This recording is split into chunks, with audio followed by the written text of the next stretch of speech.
저 혼자 새벽부터 운전해 시댁에 내려갔죠.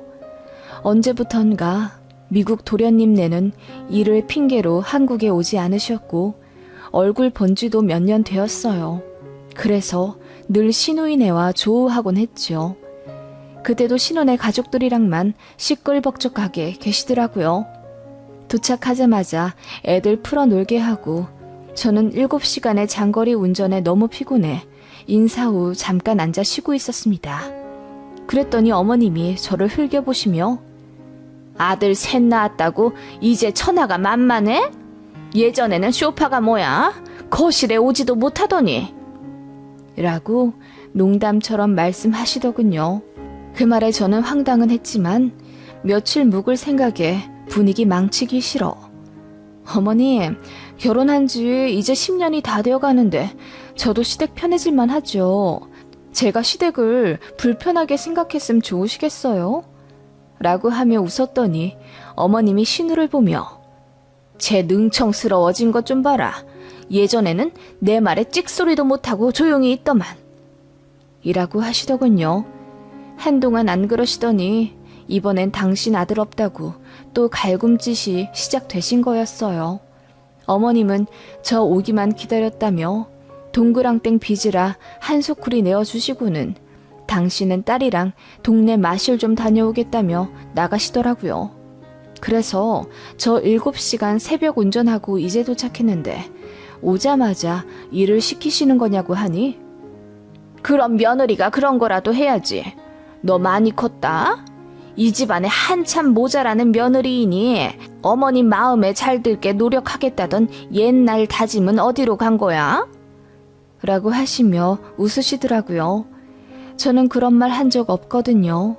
그래서 제가 언제 그렇게 이야기했냐고 따지듯 물으니 신우가 시무를 툭툭 치며 그만하라 하더군요. 그렇게 저 혼자 동그랑땡 다 말았네요. 그것까진 괜찮았어요. 절대 참을 수 없는 결정적인 사건이 터진 거지요. 저녁 식사 시간에 누가 배를 누르더라고요. 어머님이 누군가 하고 밖을 내다보니 기겁을 하면서 호들갑을 떠시더군요. 그러더니 밥 먹고 있는 제 팔을 끌고는 잠깐 와보라 하시더라고요. 영문도 모르고 끌려 나왔는데 어머님이 저를 안방에 밀어넣더니 잠깐만 여기 있으라 하시는 거예요.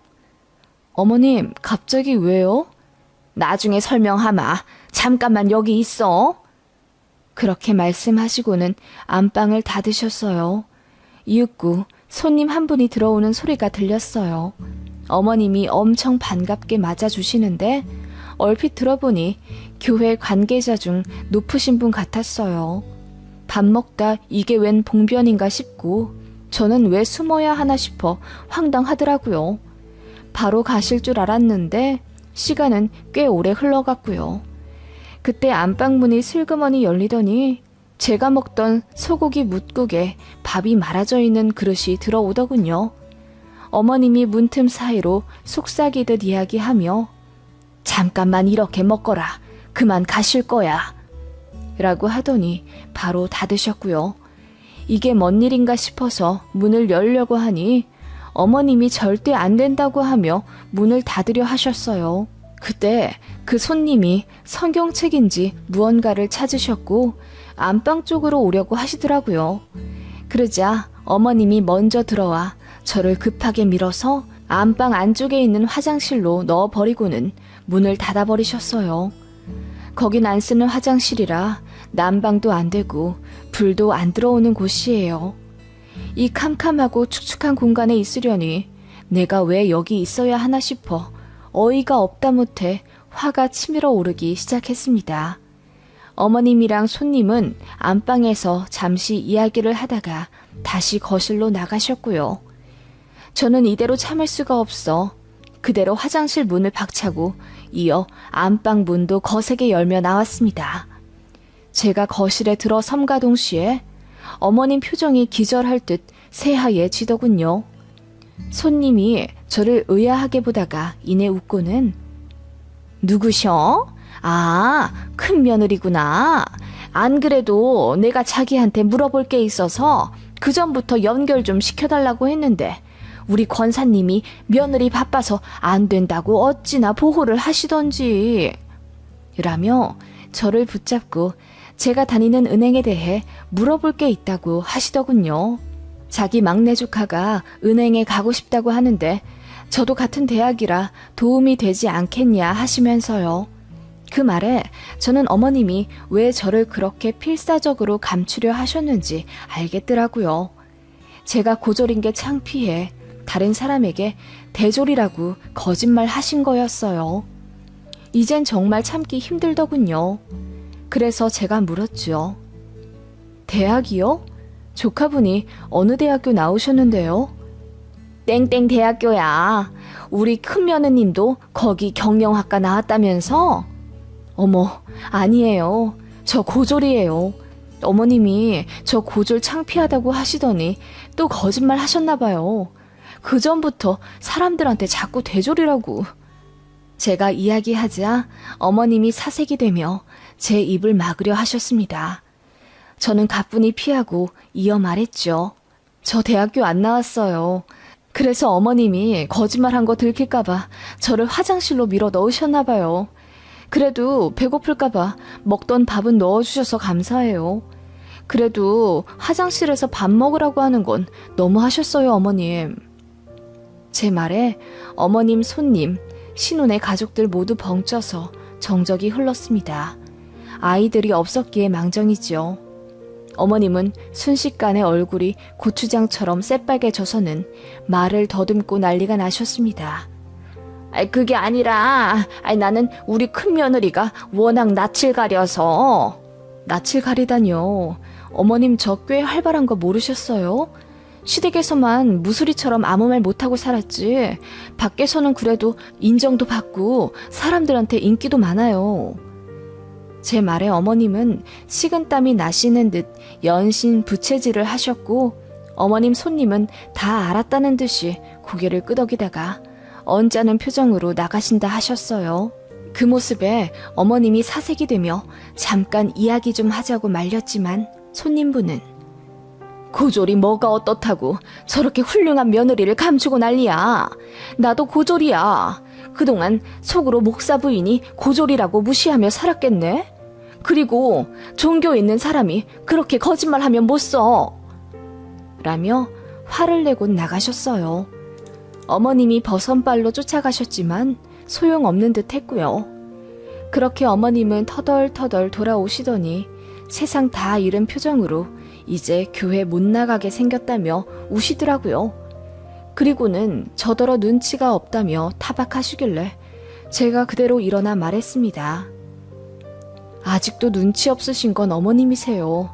고졸 며느리가 그렇게 싫으시면 시댁 내려오라고 하지도 마셨어야죠. 왜 저 혼자라도 내려와 일하라고 다그치셨어요? 제가 안 왔으면 이런 일도 없었을 텐데요. 저는 그렇게 이야기하며 어머님이 화장실에 밀어넣은 소고기 묵국을 그대로 싱크대에 던져버리듯 부어버렸습니다. 모두가 얼음처럼 굳어 저만 볼 때 애들과 짐을 챙기고 그대로 집에 갈 준비를 했습니다. 시부모님과 신우 얼굴이 사색이 되어 저를 말리기 시작하더군요. 제가 전에 없이 단호하고 차가운 표정으로 정색하자 신우가 뭔가 잘못되었다 느꼈는지 엄마, 빨리 사과해! 라며 시무를 재촉했고 시모도 당황해 하더군요. 저는 필요 없다며 앞으로 시댁에 절대 내려오지 않을 거라고 했습니다. 그렇게 서울 올라와 남편분이 참았던 눈물이 비 오듯 흘러내리더군요. 남편은 모든 사실 알고는 세상 침통한 표정으로 가족 중에서 가장 모질이는 본인이라며 자책했어요. 그러면서 앞으로 시어머니가 돌아가셔도 상관 안 해도 된다면서 시댁의 발길 끊으라 하더군요. 그렇게 말해준 남편에게 정말 너무 고마웠어요. 시어머니는 뭐 그날 이후로 저에게 전화하고 난리였습니다. 처음에는 어떻게 그렇게 아무 말 없이 손자들 데리고 가버릴 수 있냐며 화를 내시더니 제가 이젠 더는 못 참겠으니 시댁 안 간다고 했더니 급기야 우시더라고요. 남편은 시부에게 전화해 자기 와이프 무시하는 건 장남 무시하는 것과 똑같다며 대들었고 시부도 시모가 너무하긴 했다며 며느리 뜻대로 하라고 했답니다. 시모는 하나 아쉬울 것 없어 보이더니 똥줄 타는 사람 마냥 한 달에 한두 번은 전화하고 카톡하고 난리였습니다. 알고 보니 미국 사는 제 동서도 시모랑 다투고 연 끊었다고 하더라고요. 이유는 자세히 모르지만 아들 손자 타령하다 손절 당하신 것 같았습니다. 도련님네는 딩크 원하는 눈치였거든요. 그렇게 잘난 며느리를 들이고도 대를 이어야 한다 어쩐다 헛소리를 하신 게 분명했어요. 결국 시어머니는 며느리 둘을 다 잃으셨고요. 어쩜 그렇게 경솔하실 수 있으신지 한편으론 감탄입니다. 며느리는 그저 만만한 존재일까요? 어머님 당신도 누군가의 며느리이자 당신의 딸 역시 누군가의 며느리인데 어쩜 그렇게 남의 집 딸들을 무시하셨을까요? 그렇게 결국 어머님 챙기는 자식은 신우밖에 안 남았네요. 온갖 대소사일도 신우가 다 챙겨야 하니 나중에는 저한테 전화해서 자기 엄마 한 번만 봐주랍니다. 제가 딱 잘라 싫다고 했더니 더 말을 못하더군요. 다 어머님이 자초한 결과 아닐까요? 그렇게 시댁과 연 끊고 나니 어찌나 편하던지요. 평생 저를 괴롭히던 위험도 싹 나았고 명절마다 여행 다니니 주변에서 저를 엄청 부러워합니다. 그렇게 몇 년 지내다 어머님이 발목 골절 사고로 병원에 입원하셨다는 이야기를 들었는데 그때도 안 갔습니다. 남편이 가지 말라 하더군요. 그때 3달간 신우가 자기 엄마 모셨어요. 신우가 또 한 번 저에게 전화해서는 이제 잘 지내보자 어쩌고 하던데 무시했습니다. 그 이후로는 아예 연락 없고요. 남편도 시댁에서 받은 돈 그냥 깔끔하게 갚겠다며 일부 대출 끌어와 본인 부모님께 다시 2억 돌려드렸습니다. 그러자 어머님이 노발대발 하셨다더군요. 누군가는 저더러 무정한 며느리라고 하겠지요. 며느리가 둘이나 있으면서 대접도 못 받는 시어머니를 딱하다 생각할지도요. 하지만 그 쾌쾌하고 캄캄한 화장실에서 소고기 묵국에 개밥처럼 말아져 있는 국그릇을 물끄러미 바라보던 그때의 제 심정을 조금이나마 이해해 주셨으면 하네요.